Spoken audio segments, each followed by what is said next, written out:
ही शेंग कसली आहे? ही चवळीची शेंग आहे बाळा.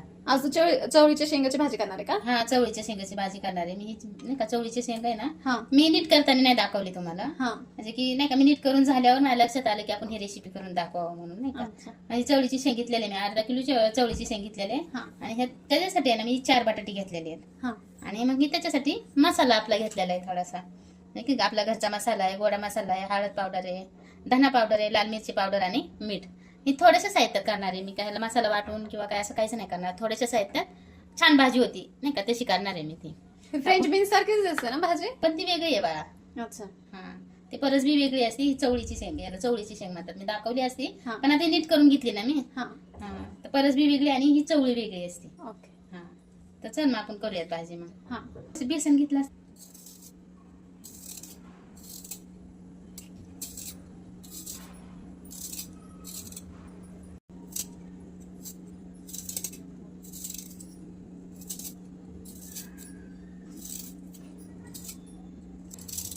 काढून झालेले आहेत बटाट्याची.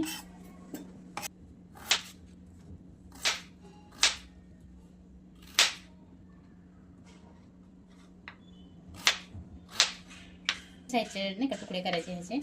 सले बारीक पण नाही आणि लय मोठे पण नाही करायचे तुकडे ह्याचे. असे करायचे.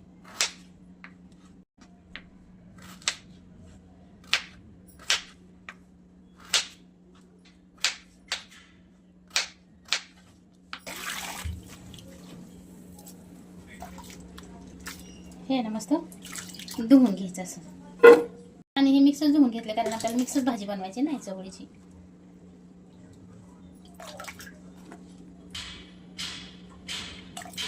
एक दोन पाण्याने धुवून झालाय आपल्या ही शेंग आणि बटाटा.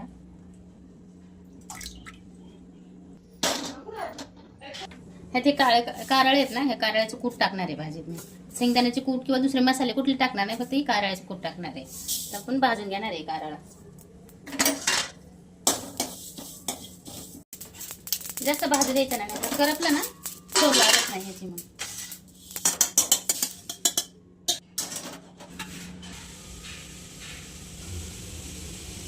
मग 3 पाळ्या तेल टाकून घेतलेलं आहे. लसूण मी बराच लसूण घेतलेला आहे मी. तर आपण ह्याला आहे ना फक्त असं थोडंसं हे करून घेणार आहे, टिचून घेणार आहे.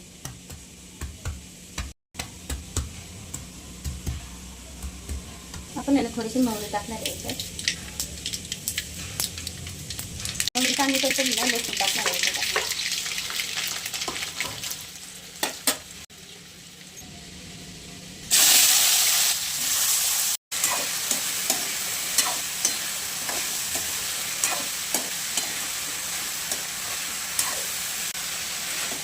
हे ना आपण मस्त असं परतून घेणार आहे तेला पाणी.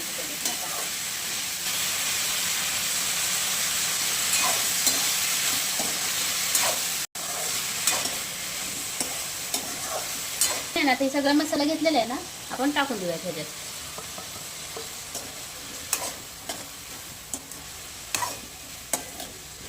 असं झाकून ठेवूया आता. ते दाद्या पण आहे ना, ते कारळ गार झालेलं आहे, त्याला वाटून घेऊया. हे तुम्ही एकदा जरी बारीक करून पावडर ठेवली का नाही, आणि थोडी जशी आपल्याला पाहिजे तशी भाजीत वापरली तरी चालते बरं का. पण ह्याने भाजी खूप छान होते. बटाटा तर खूपच छान होता ह्याने.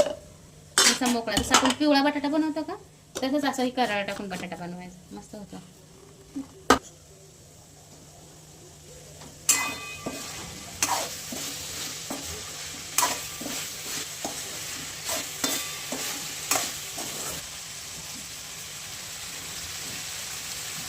ह्याचं काय माप घ्यायचं नाही, तुम्हाला हवं तेवढं खूप टाकू शकता. जसं आपण शेंगदाण्याचं खूप टाकतो का तसं हवं तेवढं टाकू शकतो आपण ते.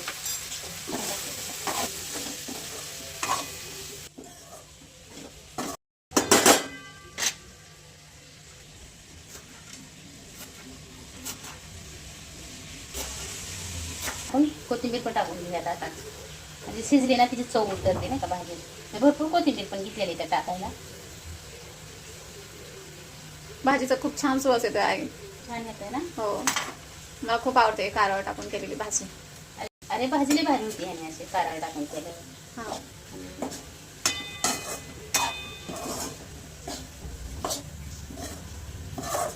ह्याला आहे ना आपण आता 2 मिनिटं झाकून ठेवूयात परत. भाजी आहे ना आपली असं शिजलाय बटाटा पण ह्याच्यातला आणि शेंग पण शिजलेली मस्त झालेली शेंग. तर अशी शेंग करून बघा एकदा, खूप छान होती शेंग.